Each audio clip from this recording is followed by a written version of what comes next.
Hey, if you play Star Wars Jedi Fallen Order, you are a racist, a sexist, and you support the patriarchy. Shame on you. Thank God I don't have time to play video games. Woo! Let's do this.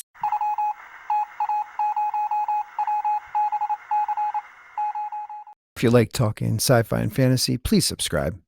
Don't make me beg. Welcome to Sporky News Podcast. My name is Scott, and let's just get right to it. So every morning I check boundingintocomics.com. I think it's one of the best websites out there for people like me that want to keep up on their sci-fi and fantasy. So if you haven't checked them out, please give them a look, give them a like.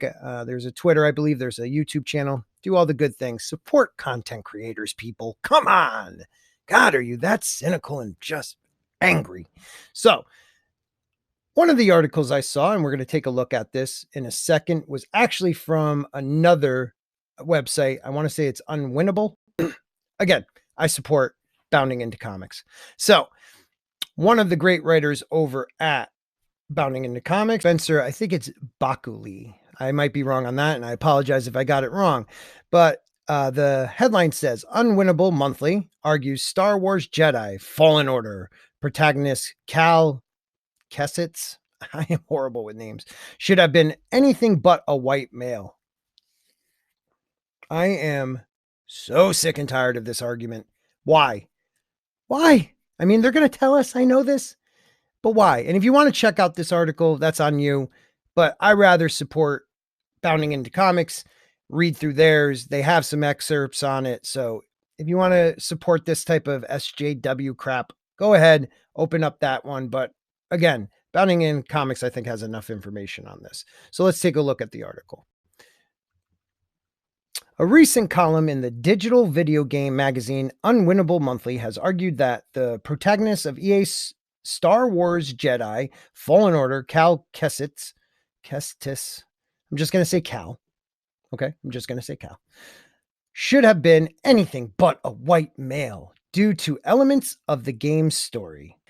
In Yusuf Cole's column, Fallen Men, Cole suggests couching his views between various pillars of social justice theory. That Cal's journey of restoration from a mere survivor of Order 66 to full-fledged Jedi Knight adds weight to the argument.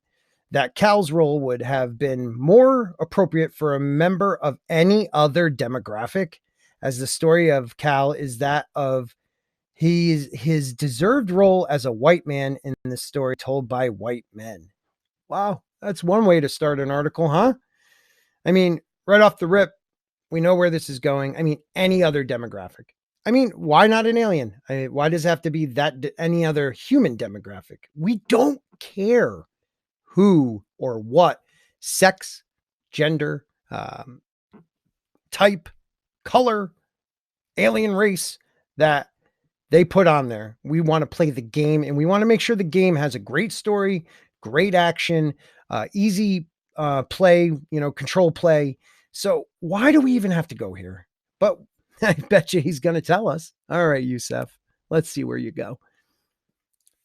There's a basic desire to return to the status quo that outlines not only Fallen Order's skill tree centric mechanical path, but its emotional core as well.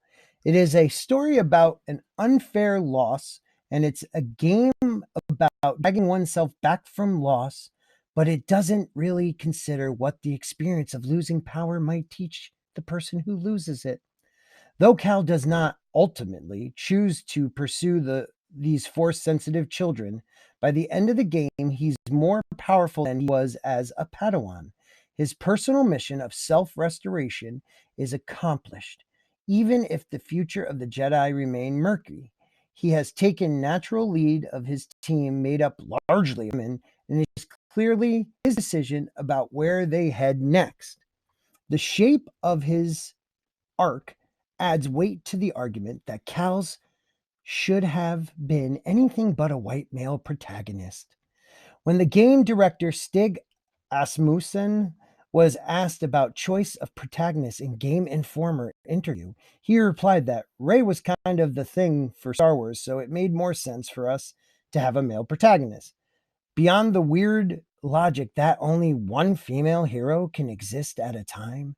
Choosing a character's identity necessarily impacts the shape of their story and the way in which they might realistically interpret the events around them. Casually assigning Cal's maleness also means a casual treatment of how the maleness fits into the story being told. Game designer Sis Young describes Campbell's hero's journey on Twitter as a powerful fantasy because cis men are uniquely conditioned to conform to society at all costs. Cal doesn't seek change. He doesn't seek to examine the unequal balance of power which allows the Jedi Order or the Empire to exist. He just wants to be a Jedi. He wants to wield a saber, to make decisions for others, as it is deserved role as a white man in a story told by white men. All right. There was a lot to unpack there.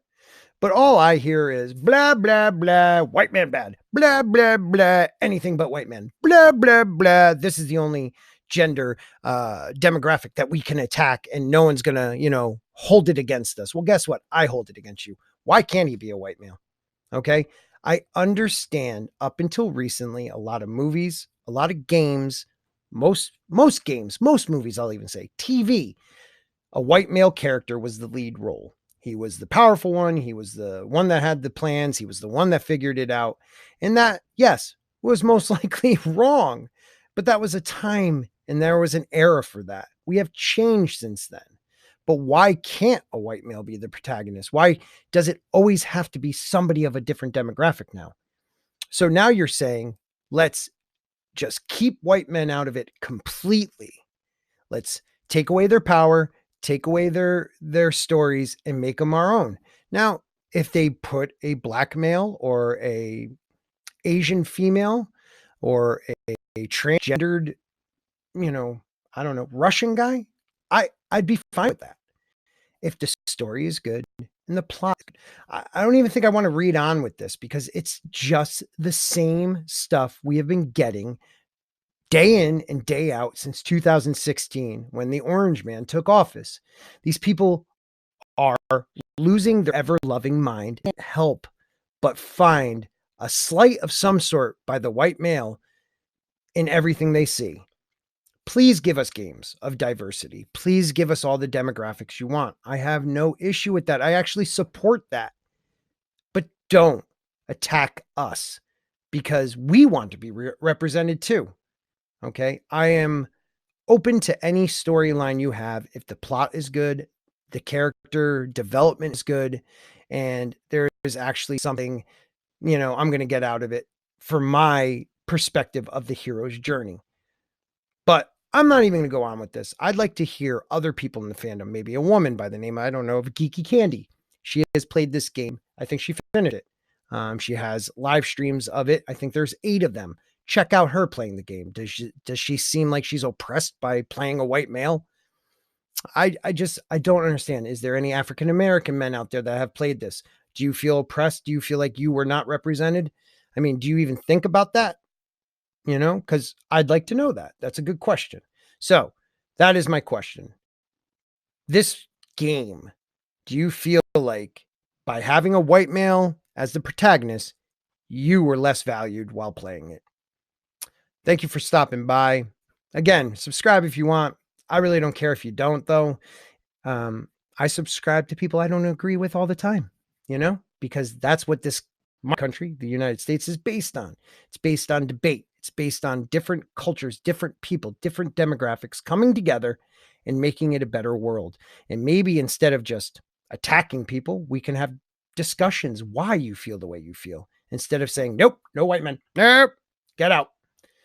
So once again, if they start calling you names, they've already lost the war. Have a great day, everybody.